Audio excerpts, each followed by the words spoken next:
Hi guys! Nara ko i-share ninyo. Isa sa favorite na ko nga chocolate snacks diri sa Japan. Dugi na ako na find out. Find out. Ato ba ning nag-work me before. Nakita na ako sa grocery. And then, actually, kaparehas og lasa sa Pinas nga yung ani nga pagkaon. So, ambot lang kung napaganid din sa Pinas. So, wala mo kita sa grocery last time. So, kani, muna siya kong favorite. Favorite na ako na snacks. Chocolate na snacks. So, daga na kayo siya sa sulod. 30 kabuok.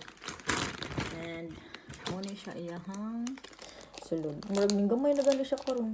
Itong last nga, palit na ako kay daga. Like, dako. Taas man eh. Taas.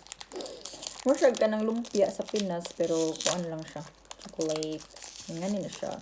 Then, basta yung texture kay murag siya katong yung kay lumpia ba? Soft lang siya nga murag wafer. So, pasabay na mo guys. Ay, kuan ako nito. Sige na magpasabay pohon. Hatag og free pohon kung ang-order mo. Kung order sa mo, naghatag og free. Kailangan na ay mga minimum pila ka kuan. Pila inyong orderon. Then maghatag ta og free or kuan. Kung kuan kanang di sa tamalugi sa na natong kuan negosyoan.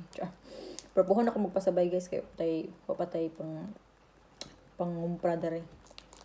So andam-andam lang mo sa inyong mga orders din ha. And i-PM lang ko kung sa inyong hangganahan yung mga ipasabay para mausara na to puhon o padala. Okay, stay tuned lang sa akong Facebook, Madin Ferntan, or mag-post ako kung asa ko mag-post o kuan ako mga pasabay ng mga baligya. Okay, goodbye.